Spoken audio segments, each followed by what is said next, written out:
Last Sunday was Mother's Day, and there's something about May that makes me think of mothers. My mom's birthday is in May. Even though she's passed, she's celebrating this week, I know, on the other side, celebrating her birthday.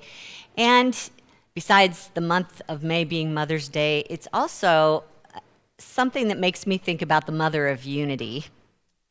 That's who Myrtle Fillmore is, the Mother of Unity. She was known as the heart of our unity movement, and her husband, Charles, was known as the head or the intellect of the movement. And Myrtle was born way back in 1845. Can you imagine what life was like back then? Actually, that was just kind of the launching of the Transcendentalist movement. Does anybody know what that is?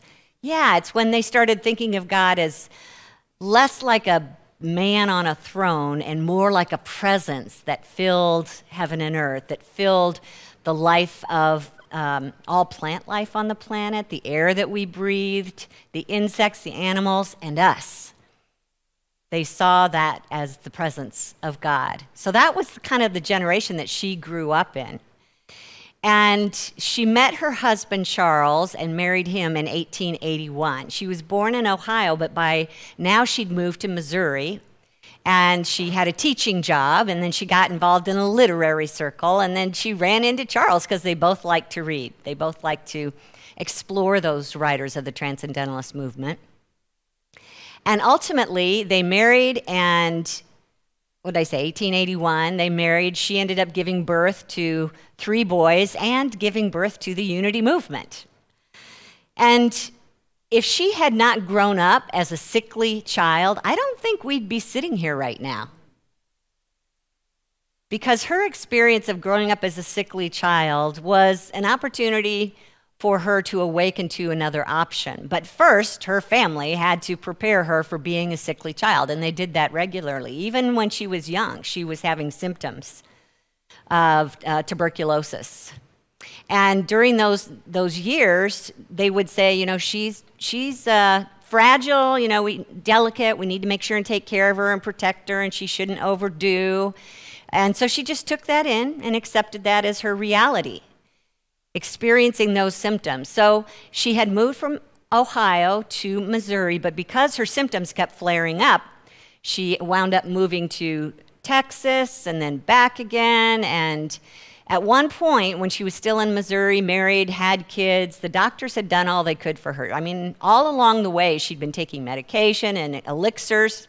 Remember those elixirs back in the day? Who knows what was in it? But she was taking whatever she could lay her hands on in order to heal. And at some point, the doctor said, well, there's really no more we can do for you, that you're near the end. She was 41 at the time. And even though they gave her hopeless news, she would not let it go. She continued to look for support, and she wound up at a lecture by somebody from the Illinois Metaphysical College. Did you ever know that there was such a thing? Guess where it was based in? Chicago. Yeah, so a teacher, E.B. Weeks, came out and was speaking in Kansas City, and she heard this idea that changed her life up here on the screen. Why don't we say it together?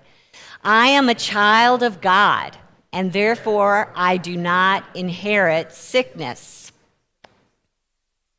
I do not inherit sickness. So remember, because TB had kind of come out of her physical father's line, she assumed it had everything to do with the physical body. But now she was given a chance to look at herself differently.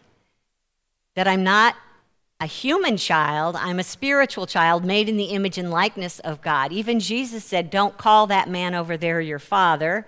You have one Father, it's Spirit. You're made in that image. Your essence is God essence. God essence is your essence. What a huge change in consciousness for any of us, right? To not look at what our physical parents or genetic line has to say about how our body behaves, but to start listening to what the Spirit of God has to say about this. That if God's Spirit is perfect and there cannot be any sickness in God's Spirit, that means our spirit is of like kind. How exciting is that? So she's thinking, if I'm spiritual, I'm eternal, I'm an image of God, I'm going to continue to focus on that. She gave all of her attention to those ideas, that the perfection of God is my perfection, that the life of God is my life, that the intelligence of God is my intelligence. And she even started thinking about the cells in her body and what they might need, because we think of our cells as physical, and that those are the things that get sick and go rogue. But at the same time, there is that presence of life and divine intelligence, and we'll talk more about that in a minute. But let me share with you what she said about this. Life is simply a form of energy and has to be guided by our intelligence.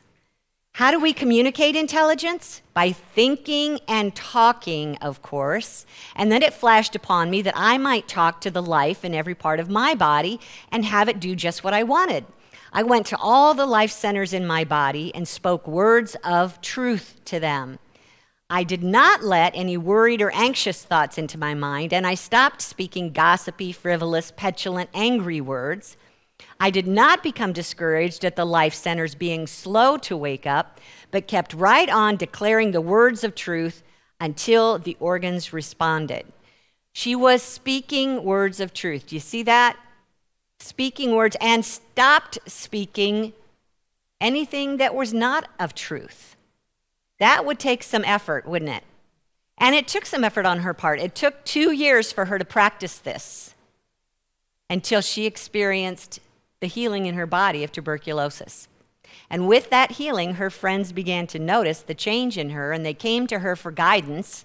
And her version of guidance was to pray by spiritually teaching them the truth, telling them what was real about them, that they were spiritual beings, that they inherited from the one Creator that fullness of life.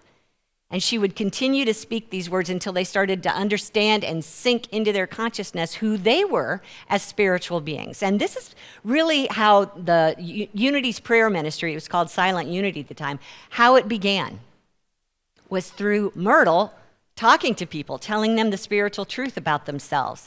She'd, do it with a handful of people a week until they started lining up outside of her door, and Charles got in on it, and now they had an office, and people were lined up around the block, and then ultimately they started the Silent Unity Prayer Ministry, where we're praying today for millions of people a year.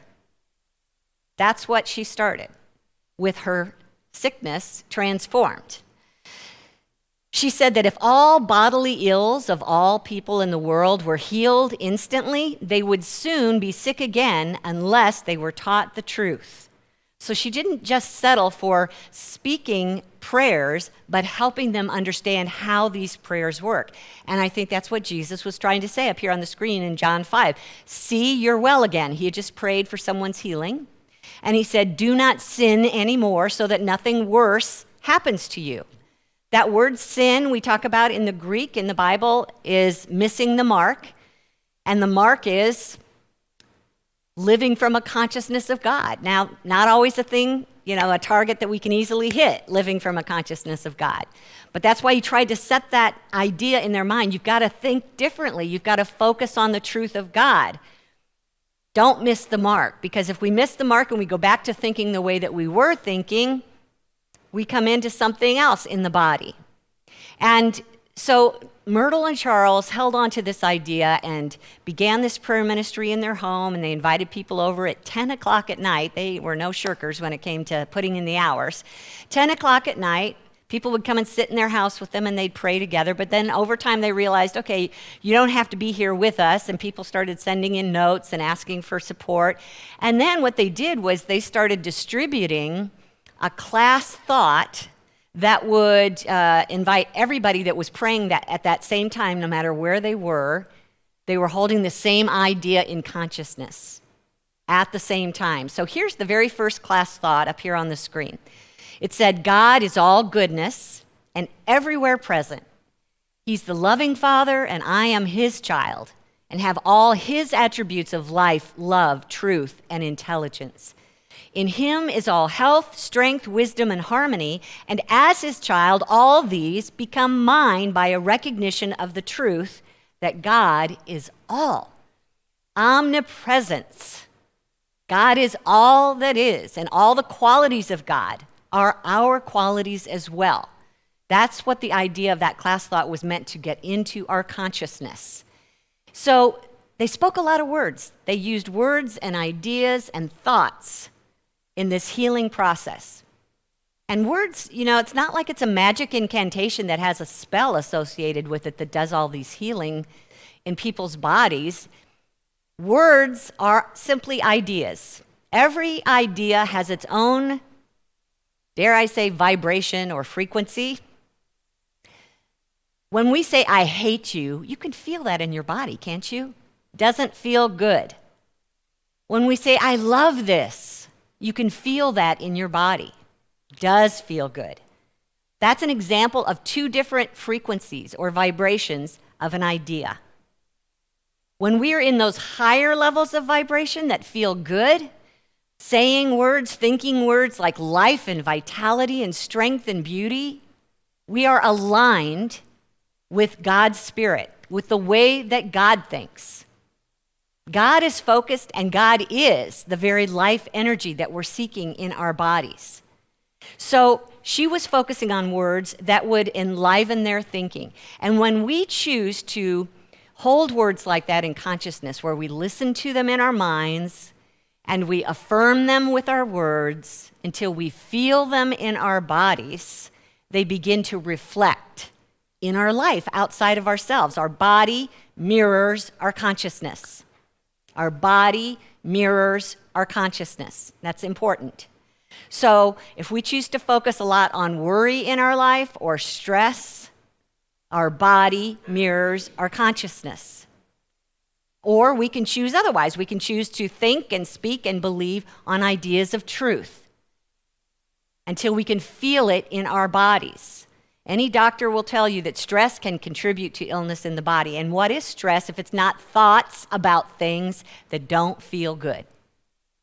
So let me take you into the 21st century with something that Esther Hicks said on the screen. It says, there's not enough actions in the world to compensate for vibrational resistance. When you understand that you're a vibrational being first and foremost, and that your dominant intention becomes that of tuning your frequency to that of the source within you, you will provide the perfect basis for the cells of your physical body to thrive. That's a mouthful. Look at the first sentence. It says vibrational resistance. That's what we're talking about. When we hold thoughts that don't feel good and they're in contradiction to what we want in life, we're in vibrational resistance. And what she's saying is we have to set the intention regularly to check in on where our vibration is, which is basically what we're thinking and feeling. And if it doesn't feel good, we need to retune, recalibrate our thinking so that it's in alignment with the source of us, Spirit, God. It's pretty clear. It's pretty simple. The question is, can we keep at it? We're going to talk about why we have a problem with that. We almost, at this point in our human evolution, we're mostly not conscious. Did you know that? How sad is that? 95% of what we do is unconscious.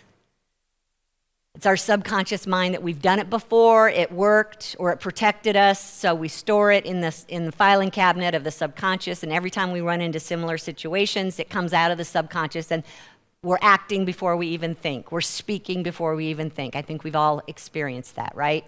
So, come wintertime, it's going around. I get it every winter, that bronchitis. It just can't seem to avoid it, which we've experienced in the past. It seems perfectly logical, but it's not going to help you any to stay focused on that habitual thought. I'm too old to do that anymore. I'm winding down. Will you all come join me? If that's you, come join me at Aging with Spirit on Saturday, and we'll undo that for you. How about it runs in the family? It's no surprise that I inherited this sickness, right? We've seen it done. Sometimes before the words come out of our mouth, the body acts out to prove what's in the subconscious. I was actually watching a movie recently where, how to make this clear, young adult guy has a friend, young adult woman. She's traveling, but she's got a 12-year-old. She needs somebody to watch him, so she asks him if he will watch. Well, of course, he doesn't have kids. He's just a genius at raising kids. So here's the adult and the kid, and the kid's in the kitchen, and he's in the living room, and he's thinking about something going on in his life that makes him so mad that he picks something up and throws it. And the kid comes out from the kitchen and says, "You really need to learn how to use your words."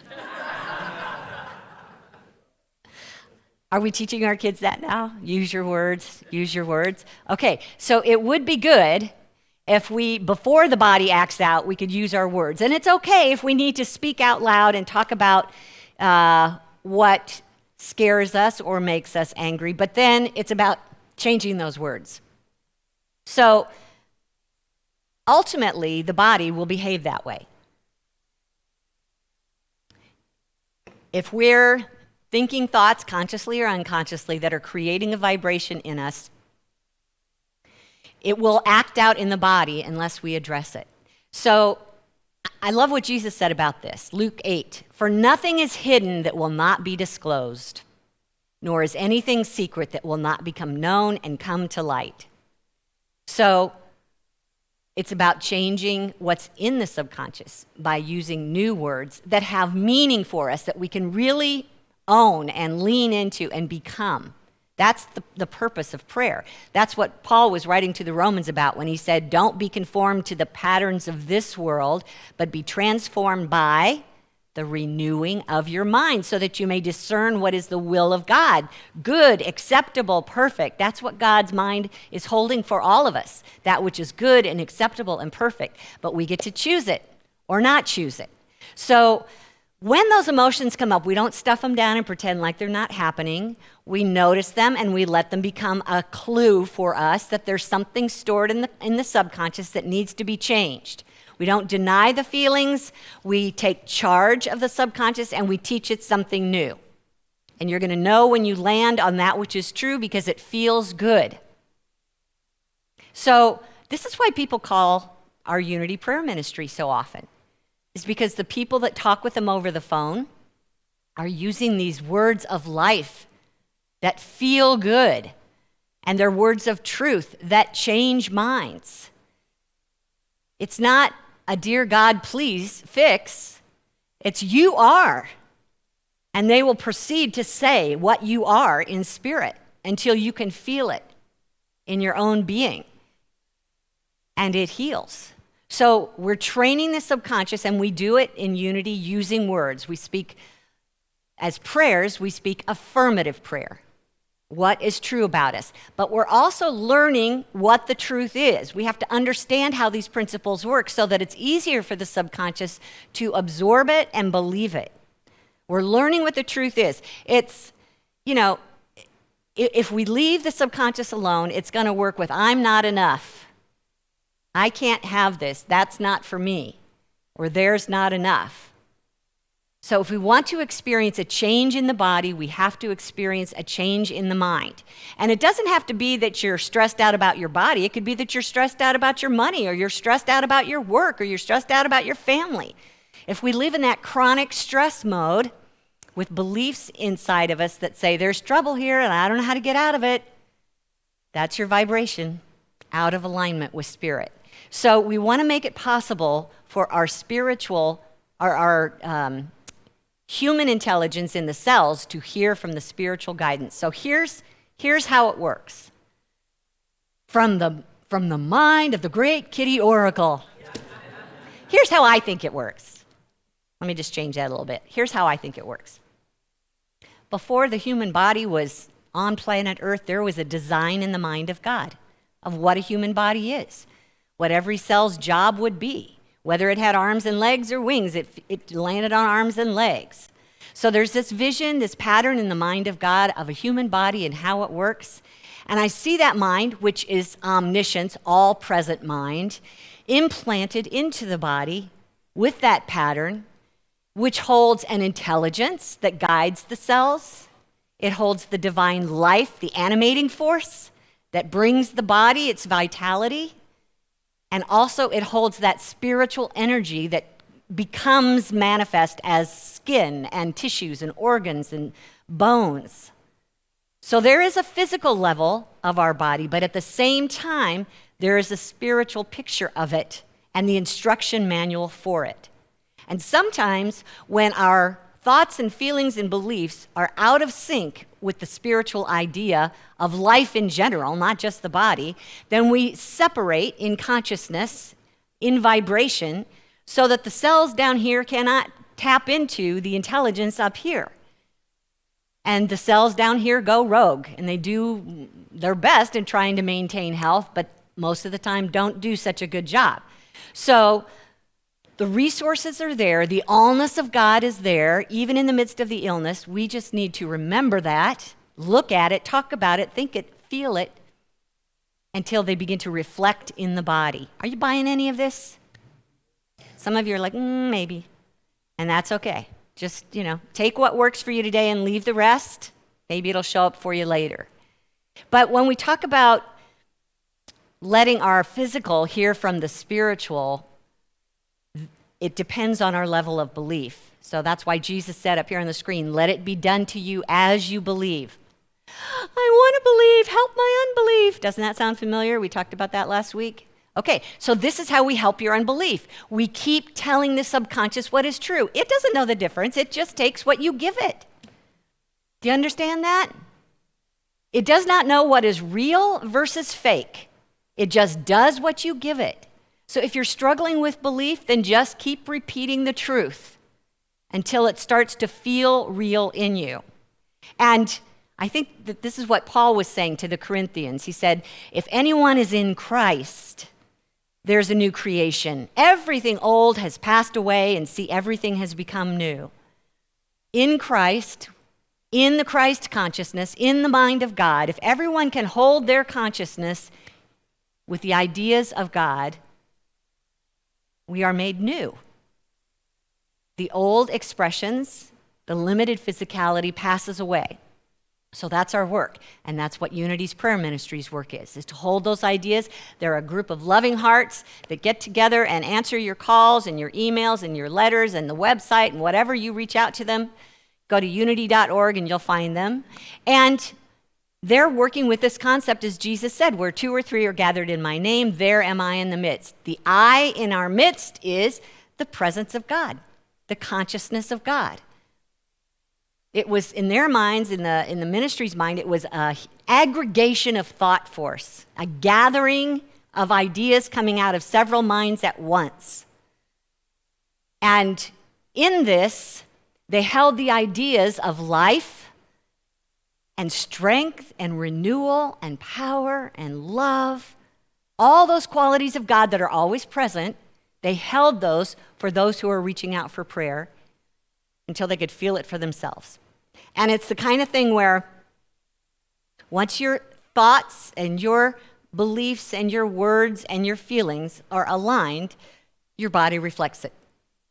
So, what Myrtle said about the experience in that prayer ministry up here on the screen, she said that God is life and substance is no longer a theory, but his presence has become to us a mental visibility, and we know and feel the power of the divine word as plainly as one having hold of the wires of a great battery. Mental visibility they were able to achieve. They knew these truths so deeply in their hearts that they couldn't see it with their physical eyes, but in their mental mind, they could see this presence of light. And they felt it moving through them and knew it for the people they were praying for, like they had their hands on the wires of a great battery. You know what it's like to walk through a field where the wild grass is up to your knees, and you're walking through it and you kind of feel it brushing your legs as you're going past it. There's a little bit of effort as you go through, but not much.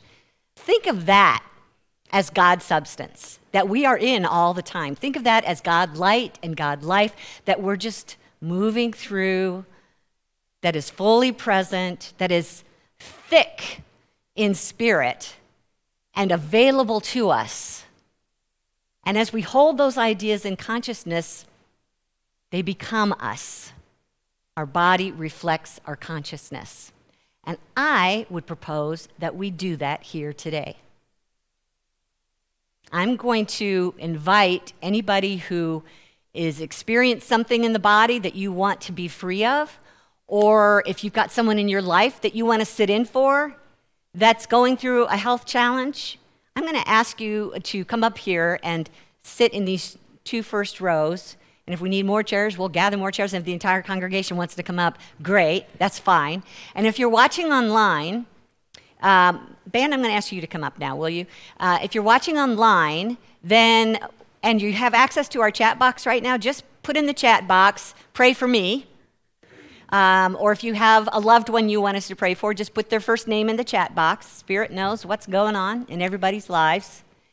If you're watching this not on Sunday morning on May 21st, who cares? Because this is an eternal principle that's happening all the time.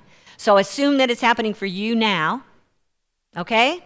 So the band's going to play. The congregation, I'm going to invite you to sing along with them up here. And then those of you who want to be prayed for, prayed with, come sit up here now. Sing along, everybody.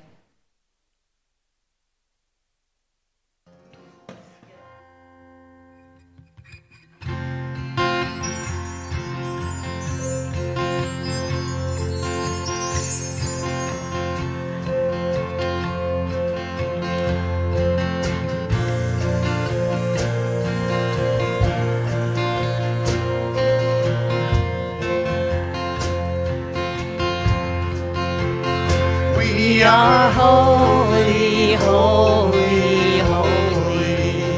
We are holy, holy, holy. On this. We are holy,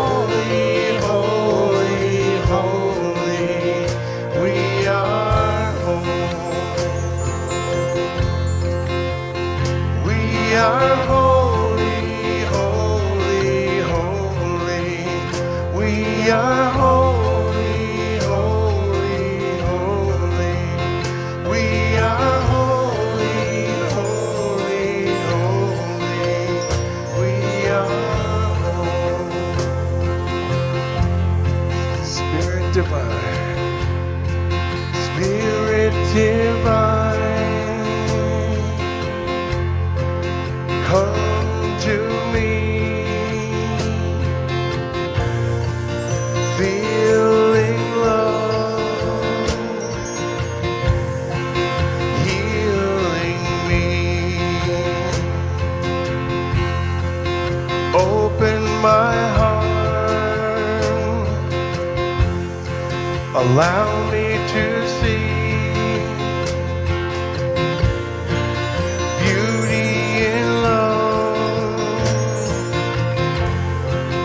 lives in me. You are holy, holy, holy.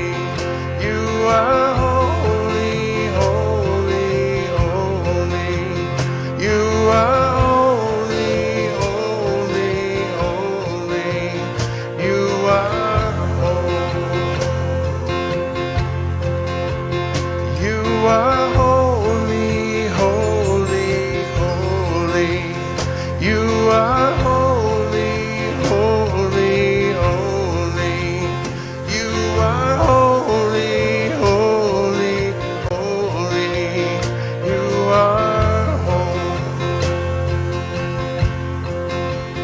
I am holy, holy, holy. I am holy, holy, holy. I am holy, holy, holy. I am holy. I am holy, holy, holy. I am holy, holy, holy. I am holy, holy, holy. I am holy.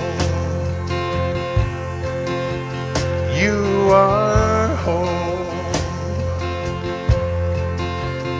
We are whole.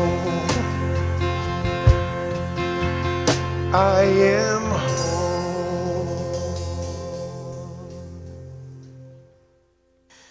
Oh, That feels good. Know that for yourself. Know that is who you are. There may be bodies here for us to look at today that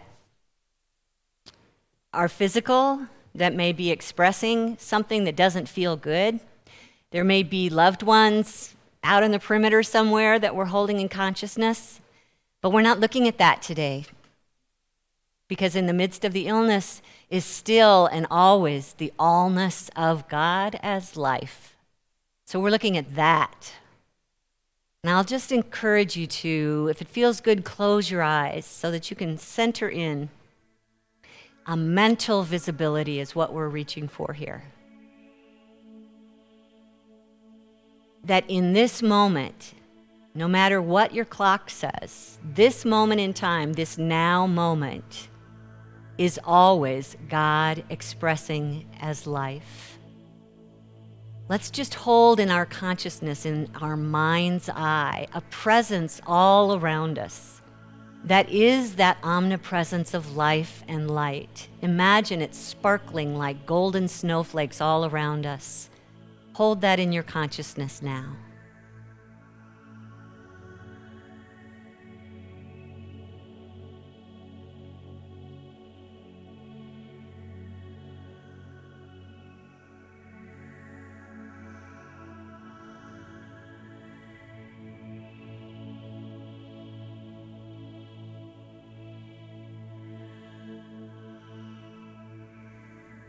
There is no place we can go apart from this presence of life.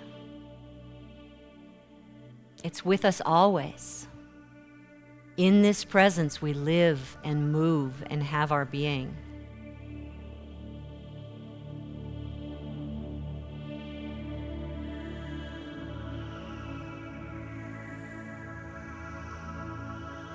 This presence of light and life is here in our bodies now. It's the perfect pattern for the expression of our bodies.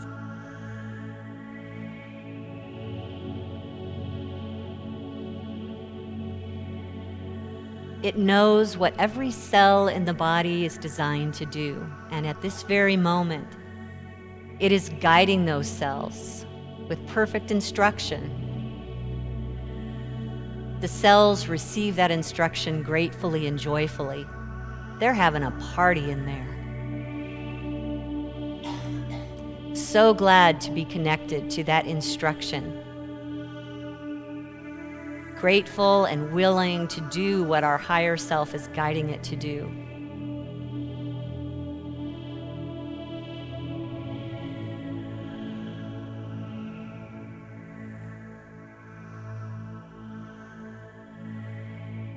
We let our minds hold this idea of life, a divine life that is perfect in every way. The animating force that renews ourselves on a daily basis.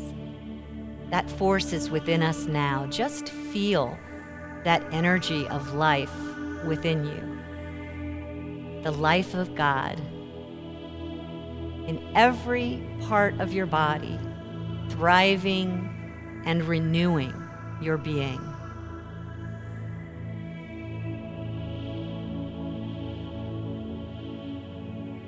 You can even feel that life energy humming in your bodies. It's humming a tune of life and renewal, of joy and enthusiasm.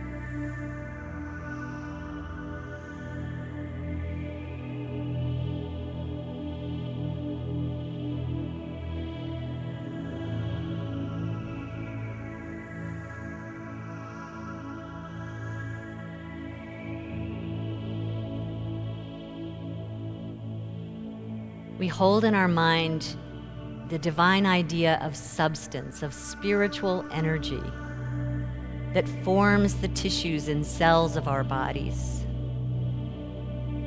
It's the perfect clay. There are no flaws in this divine substance. And we make way, we allow, we gratefully receive the building aspect of this substance, as it begins to form and fashion a higher expression of our body. We're grateful for this substance, that it's always present, always available, expressing now as our physical bodies.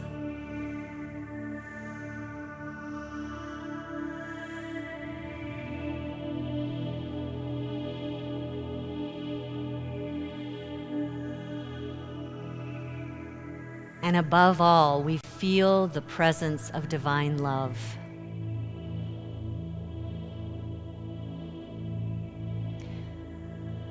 The love of God that desires good for all beings, that sees only good when it knows us, that works only for good. That is the love of God working. It is a force, an energy that promotes only good, and it is working now. Open your heart and feel your entire being just opening like a flower to the presence of this love, the energy of this love force that is only doing good in you now.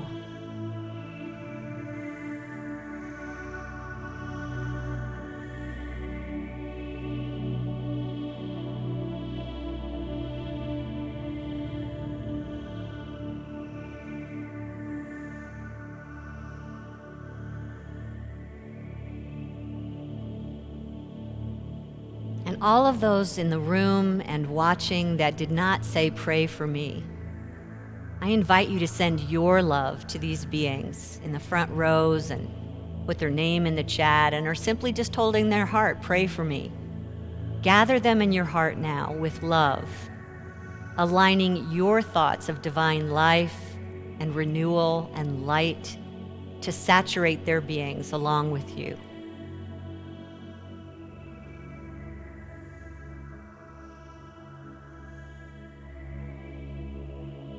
Imagine a light pouring forth from your heart in everyone's direction that is seeking assistance. That light is health and well-being, wholeness, renewal, the very source of God flowing from one heart to another.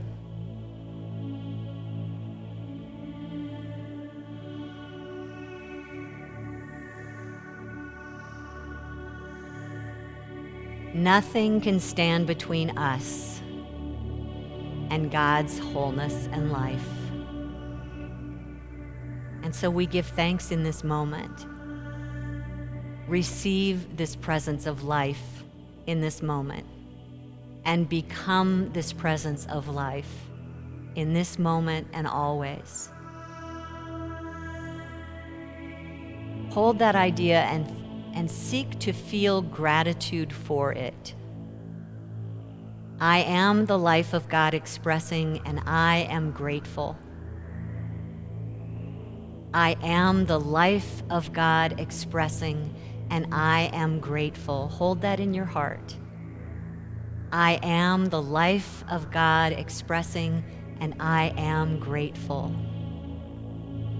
Breathe in gratitude. Breathe out love.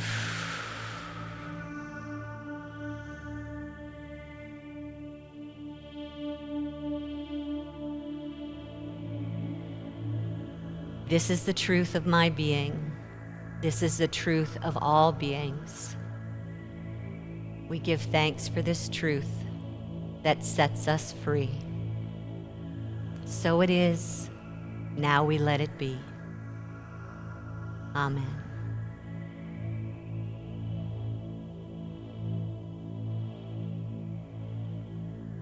Just feel your feet on the floor.